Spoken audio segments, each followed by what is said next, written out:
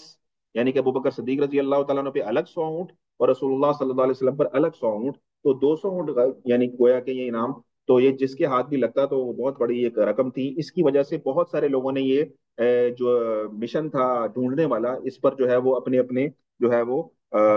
صلاحیتیں لگانا شروع کی۔ ان میں ایک اور صاحب کا نام آتا ہے جو کہ آپ کے سامنے سلائڈ پہ نظر آ رہا ہے، حضرت بریدہ اسلمی رضی اللہ تعالیٰ عنہ۔ یہ بھی انعام کے اسی لالچ کے اندر نبی علیہ الصلوۃ والسلام کو ڈھونڈنے کی خاطر ہجرت کے سفر پر نبی علیہ الصلوۃ والسلام کے پیچھے گئے، اور ان کے ساتھ یہ اکیلے نہیں تھے، ان کے ساتھ 70 لوگ اور تھے، ان کے قبیلے کے جنگجو قسم کے لوگ 70 افراد اور تھے، جو کہ نبی علیہ الصلوۃ والسلام کو ڈھونڈنے کے لیے جو ہے وہ تلاش میں جو ہے وہ پھر رہے تھے۔ تو یہ رسول اللہ صلی اللہ علیہ وسلم تک اللہ کی شان کے یہ بھی پہنچ گئے، یہ بھی جو ہے وہ رسول اللہ صلی اللہ علیہ وسلم کے پاس پہنچ گئے، اور جب انہوں نے نبی علیہ الصلوۃ والسلام کو پا لیا تو ان کے بارے میں بھی لکھا ہے کہ نبی علیہ الصلوۃ والسلام کی جب یہ قریب پہنچے ہیں تو آپ علیہ الصلوۃ والسلام نے ان سے یہ سوال کیا کہ من انتا، تو کون ہے؟ تو انہوں نے جواب دیا کہ انا بریدہ، کہ یا رسول اللہ میں بریدہ ہوں۔ بریدہ کہتے ہیں عربی میں ٹھنڈک کو،